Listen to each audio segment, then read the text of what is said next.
quanto dói, eu só fico não funcionar.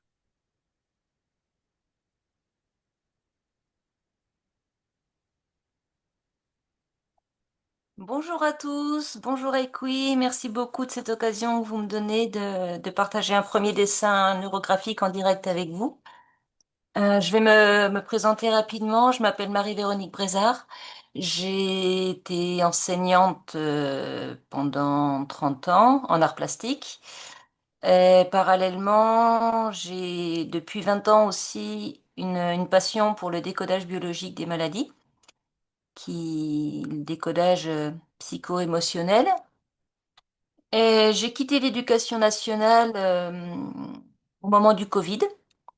À ce moment-là, j'ai découvert le journal créatif et j'ai surtout découvert le dessin neurographique à travers les vidéos d'Elena Sozontova. Et, et voilà, j'ai fait toutes ces formations et là, je suis donc en train de terminer ma formation de spécialiste. Et je trouve ça génial que vous me donniez l'occasion d'intervenir pour la première fois euh, pour faire un dessin dans cette thématique d'Octobre Rose. Euh, Octobre Rose, donc, où on est tous solidaires autour du cancer du sein. Alors, j'aimerais bien, à travers ce dessin que je vais faire avec vous, amener l'éclairage justement du décodage biologique sur le cancer du sein. Le sein, c'est le seul organe qu'on ait en nous, mais qui ne soit pas pour nous, qui ne nous serve pas à nous. C'est le seul organe qu'on ait qui est pour l'autre. C'est Le sein va servir à protéger l'autre, à protéger ce qui est né de nous, à protéger notre enfant ou ce qu'on considère comme notre enfant. Et archaïquement, biologiquement, si on a ce ressenti de mon enfant est en danger, ben, la seule façon qu'a notre biologie de répondre à ce ressenti de mon enfant est en danger, j'ai peur pour mon enfant, ça va être de le protéger. Et biologiquement, protéger son enfant, c'est le nourrir. Donc la biologie va faire plus d'organes du sein. C'est ce qu'on appelle un cancer, c'est des cellules qui se multiplient à l'infini et qui ne meurent pas. C'est un organe qui passe en mode turbo. Et ça répond vraiment à ce ressenti de il faut que je protège. Alors j'ai envie de dessiner avec vous le neuroarbre de ma fécondité, justement pour aller explorer notre ressenti, comment on se sent par rapport à ce qui est né de nous et qu'on a mis au monde. Alors je vais changer ma caméra et on va commencer.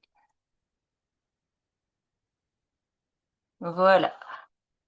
Alors, avant de commencer à dessiner, je vous propose, c'est ce qu'on appelle activer notre thème. Je vous propose de vous plonger un petit peu en vous, de vous détendre, de prendre conscience de comment vous vous sentez dans votre corps et de venir porter votre conscience sur cet organe, le sein, qui sert à nourrir, qui sert à protéger. Comment je me sens dans, dans ma fécondité, dans ma maternité, dans mon rôle de mère. Ça peut être un rôle de mère même si on n'est pas biologiquement mère. Comment je me sens, ma fécondité, ça peut être aussi ce qu'on a mis au monde. Ça peut être notre entreprise, ça peut être quelque chose qu'on a construit et qui nous tient à cœur, dont on se sent responsable. Il y a cette notion de responsabilité qui est très très forte dans la maternité. Alors je vous invite à écrire votre thème sur votre feuille. Moi j'écris ma fécondité ou ma maternité. Attendez un instant, excusez-moi. Je mets ma vidéo en miroir, je me vois à l'envers, ça me perturbe. Euh, voilà. Ah oui. Donc, je vais vous donner 2 minutes, et pendant 2 minutes, vous allez écrire tout ce qui vous vient, sans censure, sans réfléchir, autour de votre thème, ma fécondité. C'est parti.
Les 40 secondes.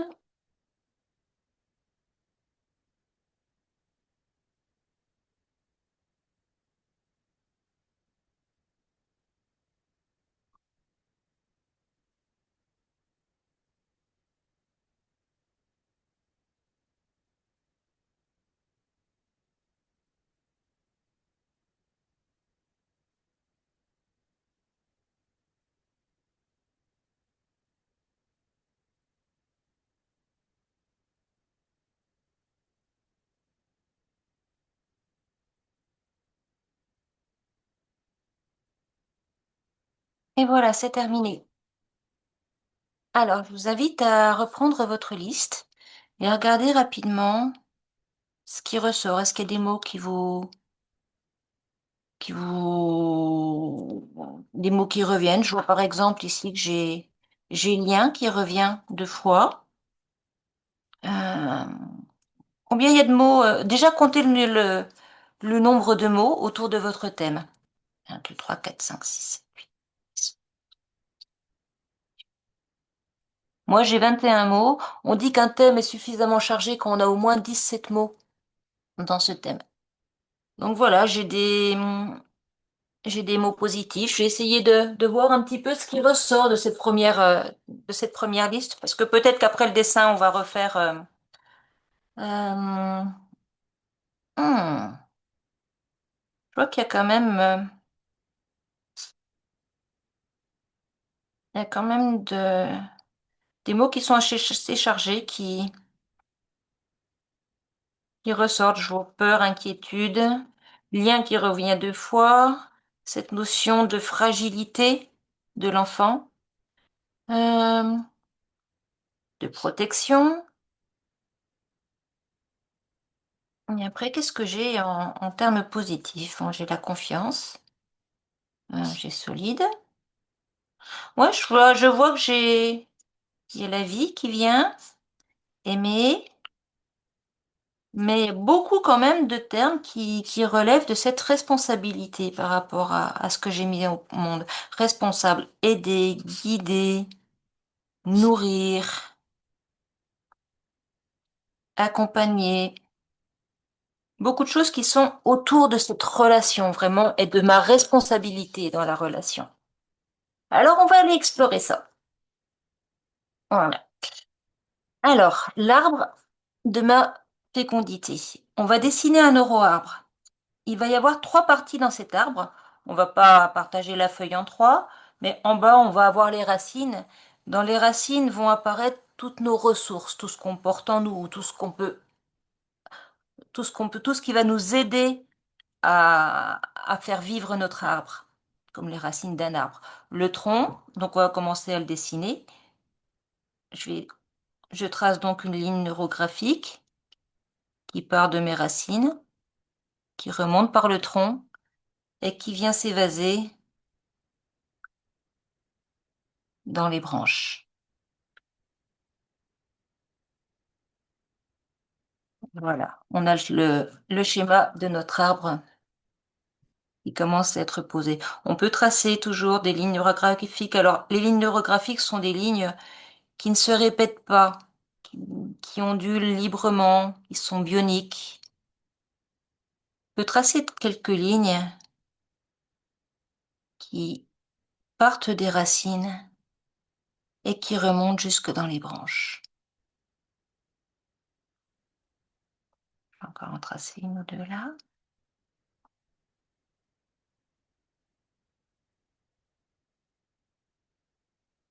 Alors, dans les branches, on va avoir les fruits de notre thème. Là, mon thème, c'est la fécondité. Donc, qu'est-ce que j'ai comme fruits? Qu'est-ce que je peux mettre comme figures qui vont représenter les fruits de ma fécondité? Bon, la première chose qui me vient, c'est mes enfants. Alors, je commence à tracer un premier cercle pour mes enfants. Et pour moi, j'ai trois enfants, donc j'ai envie de... Alors, quand je place une figure, tout de suite, je viens la neurographier, c'est-à-dire que je viens arrondir les angles et donner de la fluidité à ma ligne. Un angle, c'est quelque chose qui va rester conflictuel. Il n'y a pas d'angle dans la nature, dans les formes, dans les branches, dans les mouvements d'une rivière, d'un fleuve. Il n'y a pas d'angle. L'angle, c'est le conflit. Donc, dès que je place une figure, je l'harmonise en arrondissant les angles. Je vais arrondir aussi, j'y reviendrai après. Je vais arrondir ici quand deux lignes se croisent, par exemple. Rapidement, je viens harmoniser, apaiser mon dessin en arrondissant ces angles. Mes enfants. Bon, j'ai trois enfants, j'ai envie de mettre une figure pour chacun d'eux. J'ai mis une première figure en pensant à ma fille. Le cercle est un peu plus grand pour ma fille, peut-être parce que j'ai plus d'inquiétude la concernant que par rapport à mes deux garçons qui sont déjà plus engagés dans leur vie, qui sont sur les rails. Et ma fille est encore un petit peu en train de se chercher. Et un troisième garçon qui, oui, qui, lui, est bien parti, hein. Hop, un troisième enfant. Ouais. Deux garçons et une fille. Et dans ces figures, vous pouvez rajouter des lignes pour les harmoniser.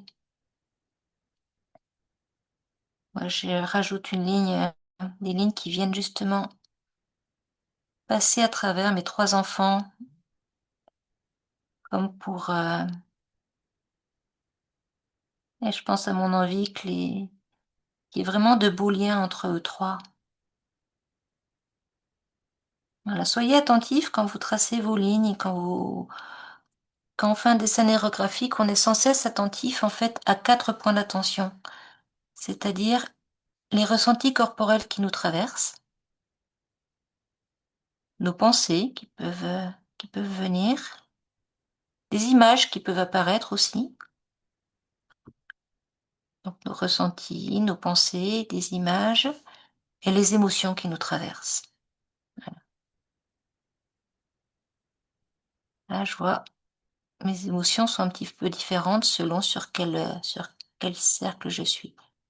Quand je suis sur le cercle de ma fille, je vois que c'est un petit peu plus...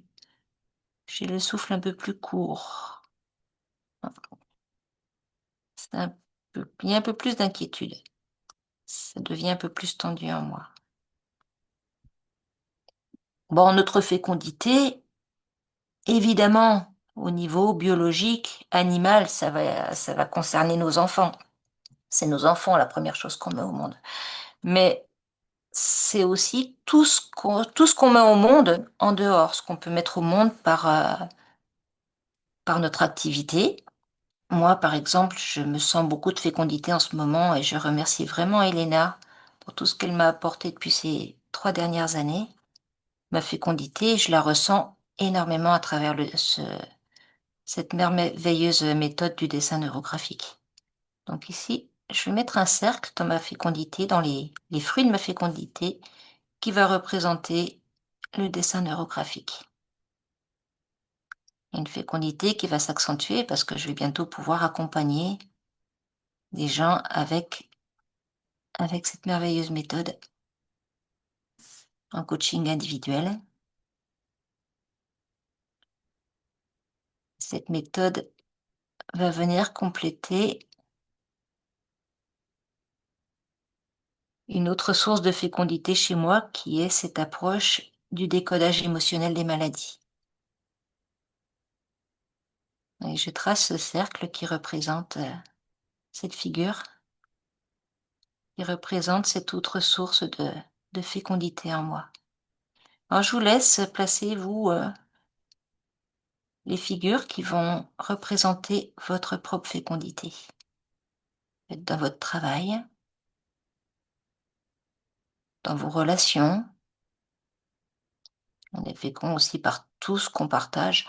Je pourrais en mettre plein, hein, mais je vais essayer de simplifier le dessin pour vraiment pas m'engager dans quelque chose de trop long. Mais j'aurais l'envie de rajouter encore des cercles pour l'approche que j'ai en naturopathie, enfin, en psychogénéalogie. Voilà, je vais pas en mettre de trop pour simplifier le dessin. Alors, dans le feuillage, donc, on a les fruits de notre fécondité. Dans cet espace du tronc, c'est notre thème aujourd'hui. Comment je me sens par rapport à ce thème? Comment je me sens dans mon rôle de mère, dans mon rôle de responsable d'entreprise, dans mon rôle de créateur? Je vous laisse prendre un instant pour vous intérioriser. Comment je me sens dans mon thème aujourd'hui? Et je trace une figure qui vient représenter comment je me sens. Ah ben moi, ma figure, elle est pas très très ronde. Et je fais le constat que mon cercle il est moins harmonieux dans mon aujourd'hui que dans les fruits que j'ai mis au monde. Alors je vais essayer d'harmoniser un petit peu ce cercle. Si vous avez un ressenti qui est vraiment pénible, qui qui est pas agréable dans le corps quand vous tracez une figure, vous pouvez ce ressenti le déposer sur votre feuille. On appelle ça un rejet. Moi, j'ai quand même une légère tension. Je vais faire un petit rejet. Vous voyez, j'ai lâché comme un gribouillis, un geste dans lequel je lâche mon ressenti. Et tout de suite, je le reprends et je le neurographie. Je l'intègre. Et rien qu'en faisant ça, rien qu'en venant dissoudre cette émotion que j'ai lâchée sur la feuille, mon émotion se transforme dans le corps. Alors je sais pas si c'est ma fécondité, et tout de suite j'ai une pensée qui me dit c'est peut-être simplement le stress du dessin. Là, tu es en train de faire quelque chose qui parle de ta fécondité, Véronique. Tu es en train de partager quelque chose qui est nouveau, qui peut aider énormément les gens. Je pense que ma fécondité, elle est vraiment en jeu là, dans cet exercice que je suis en train de faire avec vous pour la première fois. Et voilà, donc ce rejet que j'ai déposé, que j'ai que j'ai dissous, ça a vraiment transformé mon ressenti et maintenant je peux inscrire cette figure dans un beau cercle. Alors excusez-moi si je tourne un petit peu ma feuille, et pour être à l'aise, de toute façon vous devez être concentré sur votre dessin, simplement avec ma guidance par mes paroles. Mais soyez vraiment attentif à votre histoire à vous qui est en train de s'écrire là. Voilà. Et en faisant ce cercle de ma fécondité, de ma maternité, voilà, je me dis que c'est pas facile, hein, d'être mère. On s'inquiète pour nos enfants, on s'inquiète peut-être des fois au-delà du moment où la nature nous a confié ce rôle de protection. On dit petit enfant, petit souci, grand enfant, grand souci. Et là, je repense à une histoire qu'on nous raconte que j'ai eu en formation de décodage et qui est parlante. On met nos enfants au monde. On les fait pas pour nous. Et on nous parlait, j'aime beaucoup ce parallèle, enfin cette leçon même que nous donne le monde animal. Je vais prendre l'exemple de la maternité chez les ours. La maman ours, elle va élever ses petits pendant 2 ans et demi, 3 ans. Et elle est toute dévouée à leur protection. Elle veille sur eux. Voilà, faut se méfier faut pas s'approcher d'une maman ours qui a des petits avec elle. Elle peut devenir très dangereuse. Donc elle est totalement impliquée dans la protection de ses enfants pendant 2 ans, 2 ans et demi. Et quand vient le moment où ces oursons sont en âge de prendre possession de leur vie, elle a, elle, de retourner à bah, une autre fécondité. Elle a une ruse. Quand les oursons sont petits, à l'approche d'un danger, elle a un signal. Elle pousse un certain cri quand il y a un danger qui signifie pour les oursons, il faut vite, vite aller se réfugier en haut d'un arbre. Et ensuite, ils attendent le deuxième signal de la maman ours qui leur dit, c'est bon, il n'y a plus de danger, vous pouvez redescendre. Alors quand le temps est venu pour ces oursons de prendre leur vie, de marcher tout seuls, la maman ours pousse ce cri qui signifie danger. Les oursons se précipitent en haut d'un arbre et la maman ours s'en va. Elle ne revient pas. Et cette figure, ouais, c'est pas facile quand même même d'évoquer ça. C'est pas de l'indifférence, c'est un cadeau qu'elle leur fait, parce que les oursons, du coup, se retrouvent confrontés à ce qu'on appelle une double contrainte, c'est-à-dire qu'ils restent dans cet arbre. Et bah, il n'y a pas de bon choix, en fait. Il n'y a pas le signal de la maman ours qui leur dit c'est bon, vous pouvez redescendre, il n'y a plus de danger. Donc s'ils redescendent, ben, ils risquent de mourir. Le danger est toujours en bas pour eux. Mais d'un autre côté, au bout d'un moment, ils se rendent compte que s'ils restent dans cet arbre, eh ben, ils vont mourir de faim aussi. Donc au bout d'un moment, les oursons vont braver leur peur, vont braver aussi l'interdit. Je crois que ça doit être la première fois qu'ils désobéissent à leur mère. Et ils vont prendre le risque, prendre la décision par eux-mêmes de redescendre de cet arbre.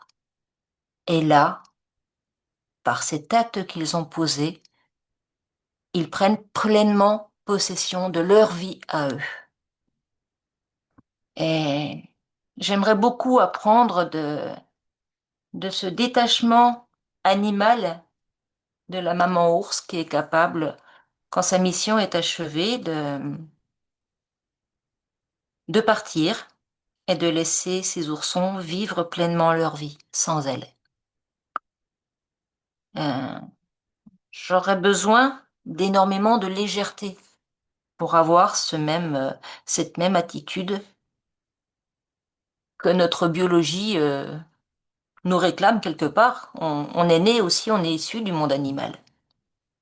Et cette légèreté, j'ai envie de venir la placer autour de ma fécondité dans une figure très légère. Et là me vient naturellement, je prends un feutre plus large, je prends un feutre rose et j'ai envie de venir placer autour de ma fécondité ce ruban rose d'Octobre Rose sur le cancer du sein. comme vraiment une figure de légèreté et de détachement. Je prends mon temps pour la tracer en étant attentive à ce que ça procure en moi. J'accentue cette figure,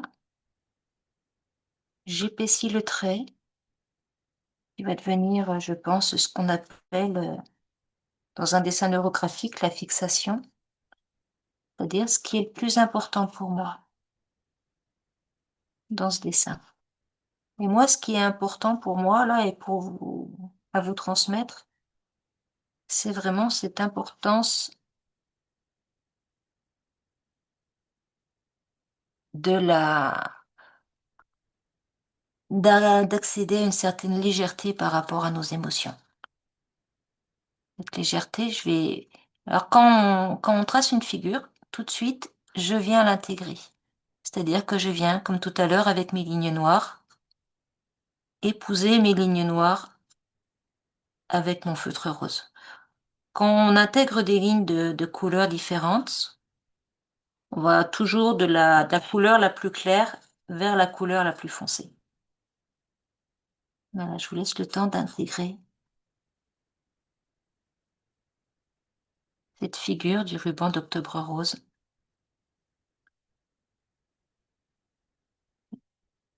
à votre fécondité, à votre maternité, en pensant à ce détachement de la maman ours qui fait le cadeau à ses enfants, à ses oursons, par son détachement, de prendre possession de pleinement possession de leur vie.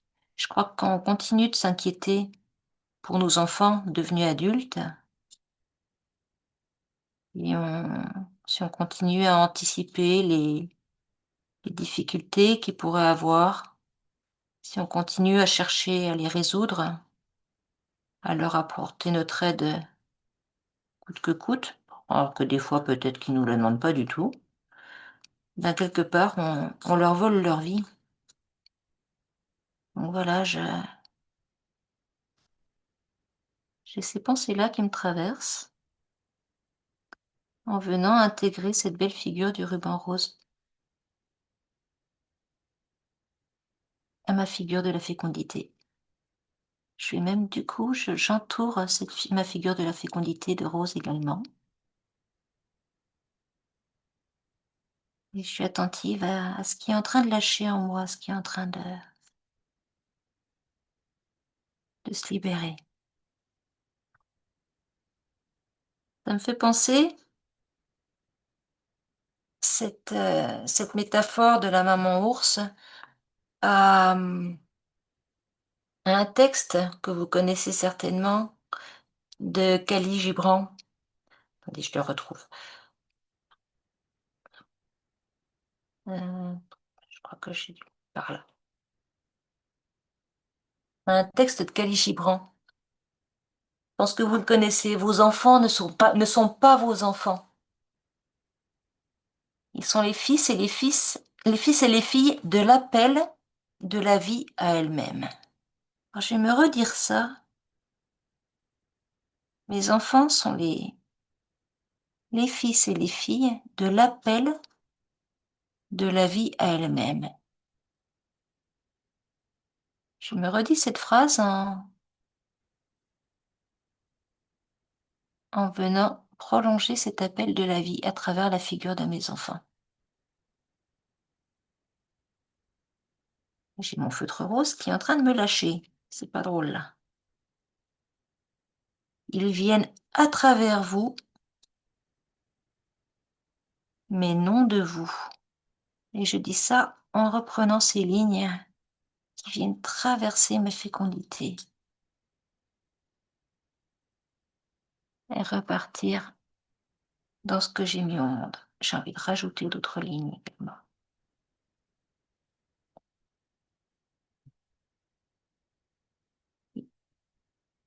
Ils viennent à travers vous, mais non de vous.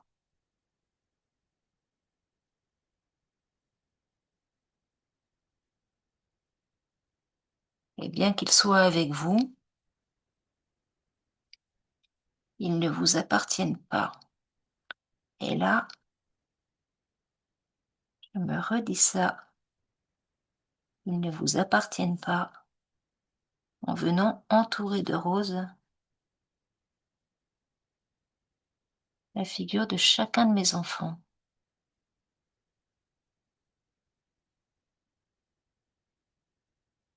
Vous pouvez leur donner votre amour, mais pas vos pensées,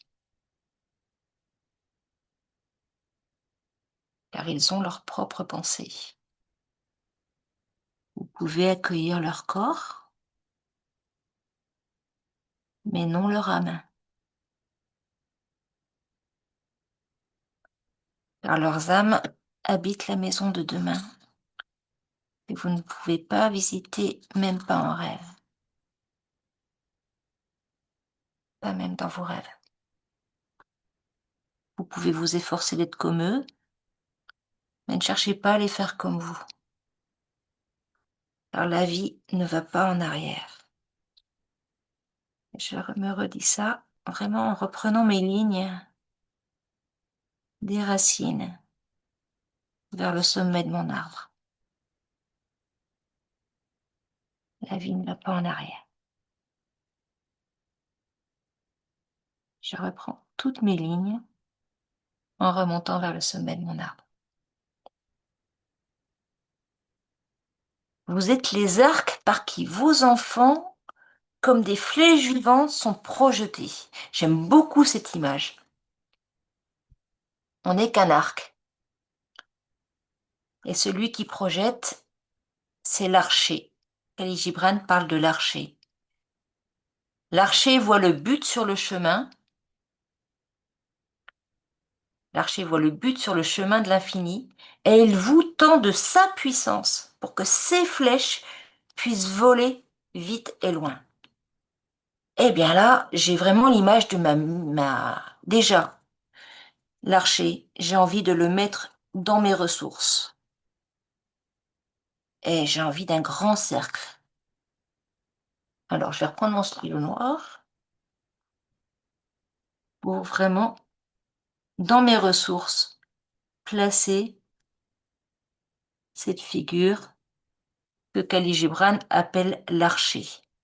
Et vous pouvez lui donner le nom qui vous convient selon vos croyances. Ça peut être la force de la nature, la force de la vie, Dieu ou voilà, l'absolu. Mais moi, c'est quelque chose qui me dépasse vraiment, cette figure de l'archer. Donc je viens la placer ici dans mes ressources. Ah mince, mon texte qui s'est effacé. Excusez-moi. Qui nous dit encore des belles choses, Khalil Gibran. Voilà, l'archer voit le but sur le chemin de l'infini et il vous tend de sa puissance. Alors là, j'ai vraiment envie de prendre conscience que moi, je peux rien faire de toute façon pour mes enfants. Ma puissance à moi, elle sera toujours très limitée. Mais par contre, moi, comme mes enfants, la vie nous arme de sa puissance. Il dit pour que ces flèches puissent voler vite et loin. Et là, me vient l'envie de vraiment matérialiser par une ligne beaucoup plus large. On appelle ça dans un dessin neurographique la ligne de champ. C'est cette figure de l'infini. Oh non, oh, je vais devoir changer de feutre. Mais en fait, il me lâche juste à ce moment-là. Je trace ma ligne de champ, une grande ligne qui va venir traverser mon dessin et traverser la figure de mes enfants. Donc je l'arrondis, vraiment en pensant que c'est cette puissance absolue qui vient guider mes enfants. C'est pas la mienne qui les guide dans la vie. Ils sont portés par la vie elle-même qui les a voulus. Et ça me fait beaucoup de bien. Je sens vraiment comme ma respiration qui, qui devient plus ample en traçant cette ligne de chant qui part de cette figure de l'archer, de la vie, de cette force créatrice, de cette force divine qui vient porter elle-même les fruits de ma fécondité. Que ce soit mes enfants ou que ce soit tout ce que je peux semer dans, dans l'esprit des personnes que j'accompagne, tout ce qui peut germer à travers moi, mais qui ne vient pas de moi. Vraiment avoir conscience, je suis même en tracer une deuxième, qui repart de cette figure de l'archer qui va venir traverser aussi les autres fruits de ma fécondité par rapport aux personnes. Bon, après, j'arrondirai, hein, je vais aller assez vite. Que mon dessin puisse tenir dans 1 heure. Voilà, ces 2 lignes de chant qui viennent me traverser et repartir. Et par rapport à mes enfants, je prends vraiment conscience que je suis limitée dans la protection que je peux leur donner. Il vaut mieux les confier à cette force, c'est beaucoup plus efficace. Me revient un épisode avec mon fils aîné il y a quelques années, où justement pendant un week-end où j'étais à une réunion où on était connectés à cette force spirituelle, une réunion, voilà, pour moi c'était un groupe de renouveau charismatique, je crois. Enfin oui, je suis sûre. Et je me rappelle qu'on devait tirer une parole, et la parole que j'avais tirée, c'était là où le mal a abondé, la grâce a surabondé. Et j'ai eu une intuition bizarre que cette parole que j'avais tirée, elle n'était pas pour moi, mais elle était pour un de mes enfants, précisément mon fils aîné. Et le lendemain, j'arrive à nouveau à cet endroit de rassemblement et j'ai un message de mon fils: «Maman, j'ai eu un accident». Oh là, pétard. Je repars aussi sec, je, je rentre à la maison. Et effectivement, mon fils avait eu un accident. La voiture complètement broyée. Impressionnant. Je crois qu'il était rentré à 120, 130 km/h dans un arbre. Enfin, la voiture complètement broyée. Et mon fils indemne. Il a, il a porté une minerve pendant 2 jours. C'est tout. Et franchement, voilà, là, en retraçant cette ligne de chant, je me rappelle de cet épisode. Je me dis, voilà, c'est vraiment cette force de la vie qui porte nos enfants et qui protège aussi nos enfants.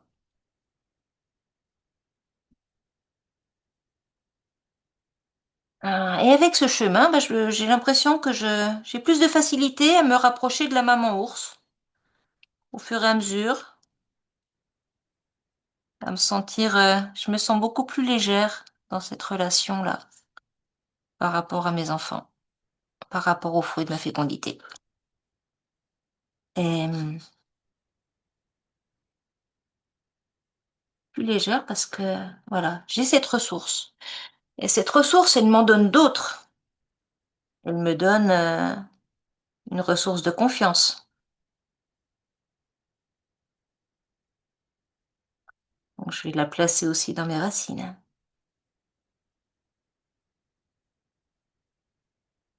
Un beau cercle pour la confiance. Quand je repense à ce moment-là, où j'ai pu vraiment mesurer à quel point la vie protège, ou Dieu, ou ce en quoi vous croyez, protège mes enfants mieux que moi. J'ai de la joie qui apparaît aussi. Je vais placer la joie dans mes ressources. Et là, je crois que notre joie, c'est un des... Quand nos enfants sont grands, de toute façon, on n'a plus grand-chose à leur donner. Nos paroles, ils vont pas les écouter, et puis c'est plus notre rôle. Et puis on n'a pas la science infuse non plus. Par contre, là où on peut les aider, c'est en reprenant avec joie pleinement possession de notre vie. Pleinement possession des des autres domaines de fécondité qui apparaissent. Notre fécondité, elle s'arrête pas à la ménopause. Donc, je vais relier ma joie à mes nouveaux domaines de fécondité, que sont le dessin neurographique, le décodage. Bon, je crois que j'aurai plaisir à venir reprendre aussi avec le rose toutes ces lignes pour apporter de la légèreté partout dans tous mes domaines de fécondité.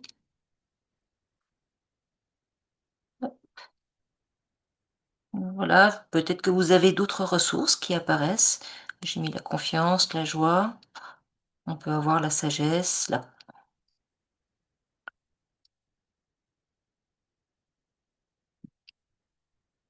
notre expérience peut devenir une ressource aussi. Je peux placer un cercle pour cet épisode où mon fils a été sauvé sans que je fasse quoi que ce soit. Moi, je vais pas tout arrondir. J'essaie d'aller un peu vite. Je sais pas trop où on en est dans le temps.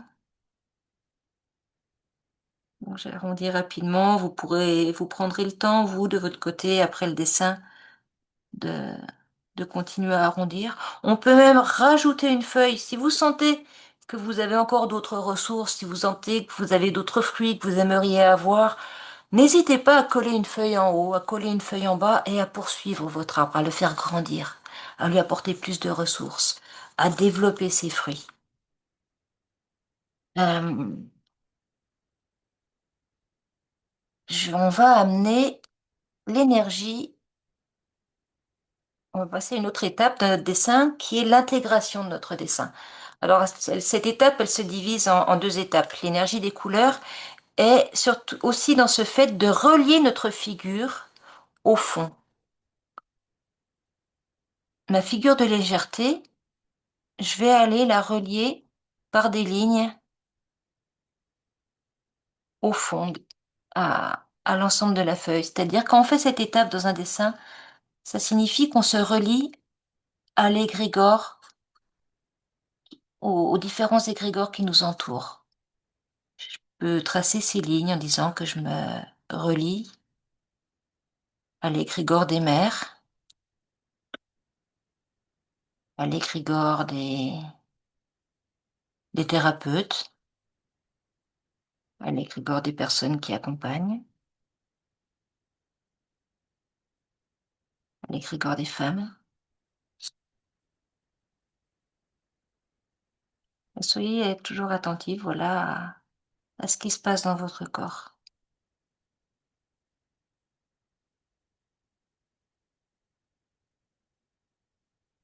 Et je crois que j'aurais pas pu, et je viens vraiment relier ces lignes jusqu'à ma fécondité, pas uniquement jusqu'à la figure de la légèreté, je viens vraiment faire prendre naissance à ces lignes depuis ma figure de ma fécondité. Maintenant, je peux le faire. Maintenant que cette légèreté m'a été apportée par, par tout ce qui s'est passé dans ce dessin, par les prises de conscience que j'ai faites, par ces ressentis corporels qui se sont transformés, qui se sont allégés. Je viens relier ma fécondité au monde. Et à chaque fois que des lignes se croisent, je viens arrondir ces lignes,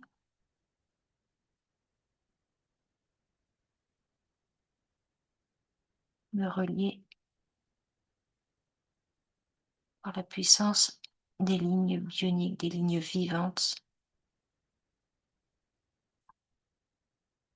au monde. Ah, j'aime beaucoup cette étape. Comment ça se passe pour vous? Je sais pas si on peut mettre des... S'il y a un chat sur YouTube, vous avez envie de commenter ou de...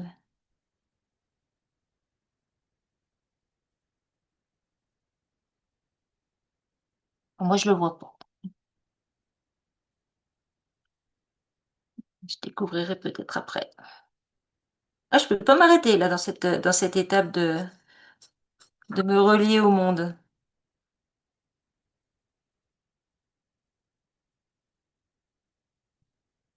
Voilà.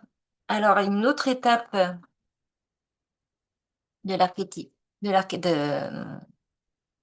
de l'archétypage, euh, non, de l'intégration, c'est ce qu'on appelle l'archétypage. Donc, l'archétypage, c'est amener dans notre dessin l'énergie des couleurs. Ben, moi, je pense que je vais travailler mon arbre dans un camailleux de rose, mais j'ai quand même envie de venir apporter du jaune sur cette figure de l'archer. Vraiment de rehausser, d'apporter l'énergie, d'apporter de la lumière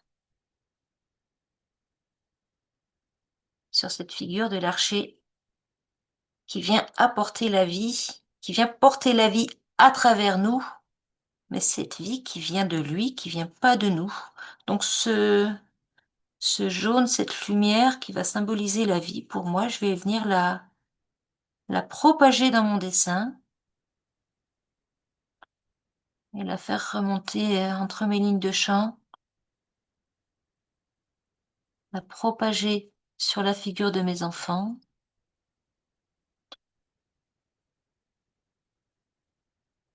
Et il va venir souligner mes deux lignes de champ et se propager aussi cette lumière dans mes autres sources de fécondité. Ouais. Après, vous pouvez choisir d'apporter d'autres couleurs dans votre dessin on peut choisir ces couleurs au hasard, peut choisir des couleurs qui nous parlent, on peut s'appuyer en formation, on s'appuie, on découvre aussi en formation neurocouleur. On a abordé les couleurs selon leur signification par rapport à l'énergétique chinoise, par rapport aux cinq éléments. Et dans ce début de la vie, cet enfantement, en fait, c'est l'élément bois, c'est le vert. Donc j'ai envie d'apporter un petit peu de ce vert dans mon arbre. Il va venir, je vais venir le souligner par ce vert. Alors faites attention quand vous passez les couleurs, quand vous apportez l'énergie des couleurs à votre dessin, de ne pas mettre une couleur dans un secteur isolé. Faut toujours que votre couleur se répande dans plusieurs cellules qui se touchent. Bon là, avec l'épaisseur de la figure du ruban rose qui va être ma fixation, moi aussi, ça se touche quand même. J'ai envie d'apporter cet élément de la vie, de la période de la naissance de la vie, de l'élément bois, dans mon arbre. Voilà. Et je vous laisse fixer. La dernière étape du dessin, ça va être d'amener une figure de fixation. Qu'est-ce qui était le plus important pour vous dans votre dessin? Quel est le message qui vous a été donné? Quelle est la figure la plus importante pour vous? Moi, je pensais que la fixation allait être cette figure de légèreté, mais déjà, je trouve qu'elle ressort déjà beaucoup, mais cette autre figure vraiment qui m'est essentielle pour ancrer en moi cette légèreté, pour moi, ça va être cette figure cette figure de l'archer. Donc cette figure-là, la figure que vous souhaitez, peut-être vous, c'est une autre figure qui va vous parler. Peut-être que vous avez eu d'autres ressources qui sont venues, hein. C'est vrai que je suis partie, moi, sur mon dessin, mais j'ai pas été peut-être très générale dans ce que je disais. Et donc cette figure-là, je vais la marquer davantage que les autres. Je vais chercher un crayon plus large, un peu plus large, et ma brosse. Prends un feutre plus large pour marquer davantage cette figure. Ça va être là ma fixation. Pour moi, c'est l'archer. Donc je viens l'intégrer davantage. Je reprends, j'épaissis aussi un petit peu le trait sur les lignes neurographiques qui en partent de cette figure de fixation. Un petit peu aussi rehausser les lignes du contour de mon arbre.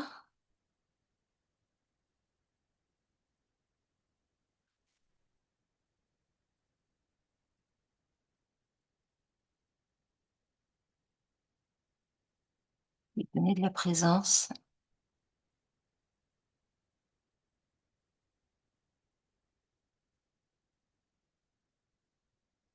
Et à chaque fois, je reprends mes lignes et j'arrondis bien. Quand je reprends une ligne plus large, je viens reprendre mes arrondis.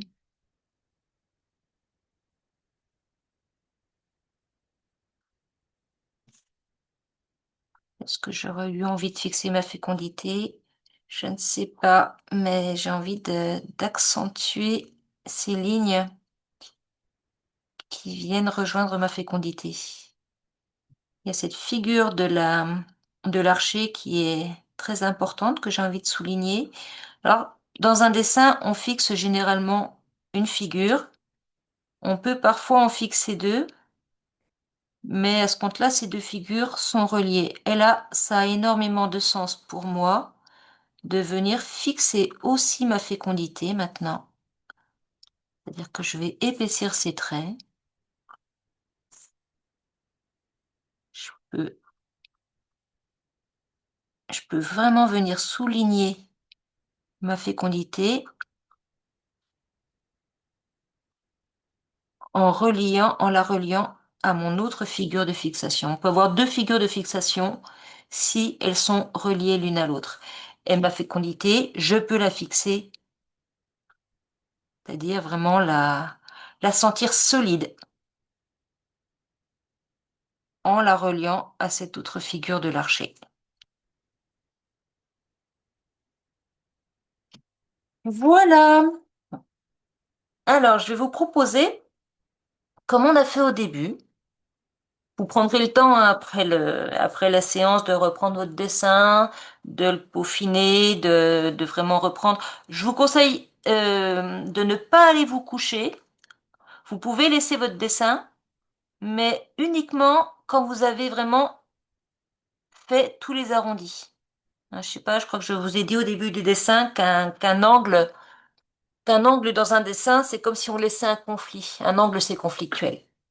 Donc arrondir, c'est placer dans chaque angle, dans chaque conflit, une partie de cette figure la plus harmonieuse qui est le cercle, qu'on retrouve dans nos cellules, qu'on retrouve à l'origine de la vie. Le cercle est vraiment la figure de la vie pour moi. Voilà, la figure la plus harmonieuse. Donc faites bien attention à ne pas laisser votre dessin sans avoir arrondi tous les angles. Sinon, vous risquez de mal dormir. Voilà. Après, sinon, reprendre les couleurs, reprendre, peaufiner, mettre un petit peu en relief. Peut-être que je vais reprendre ma figure. On peut placer des ombres sur une figure importante. Je peux venir la marquer. Là, il y a eu du jaune. Je peux venir la souligner par du volume. Vous voyez, donner à cette.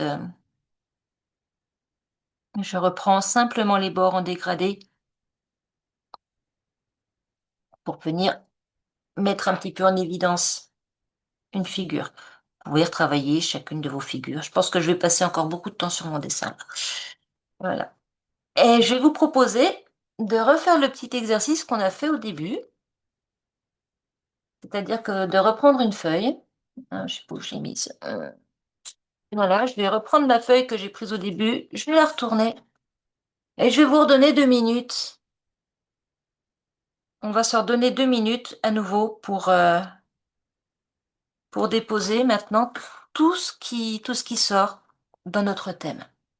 Allez, c'est parti.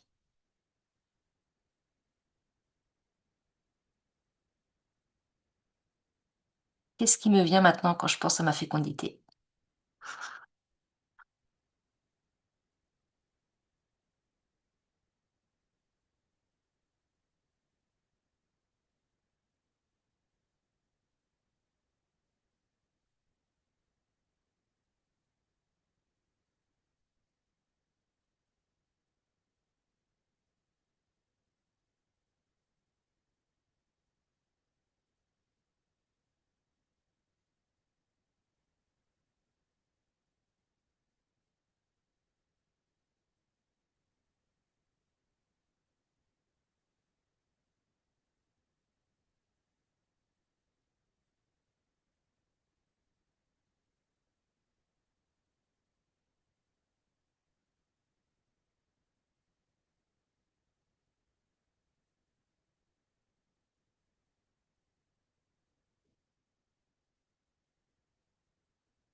Il va se 3 secondes. Et voilà. Allez, pardon. Et voilà, et je vous invite à regarder ce qui a changé maintenant. Voilà, prenez, je sais pas si... Comptez le nombre de mots que vous avez.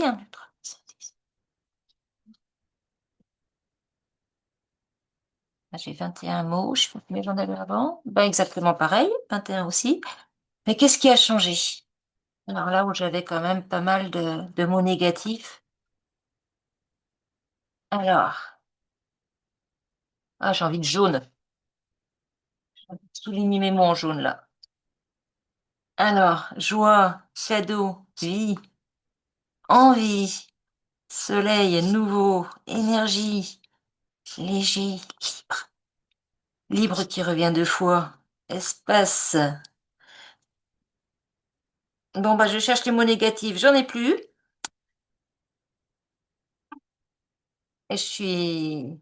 Voilà, j'espère qu'il y a eu aussi chez vous une belle transformation qui s'est opérée. Je vais changer ma caméra.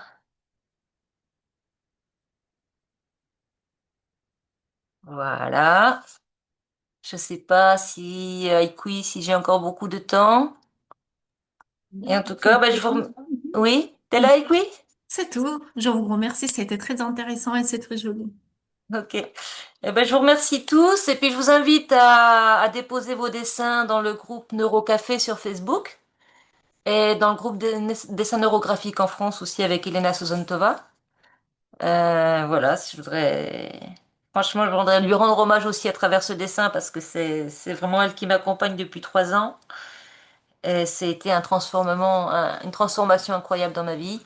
Et j'ai hâte de partager ce cadeau, ce nouveau chemin qui s'ouvre avec cette technique que je trouve extraordinaire. Ah mince. Alors. Et voilà, et je vous remercie tous. À très bientôt, j'espère. Peut-être pour un prochain dessin.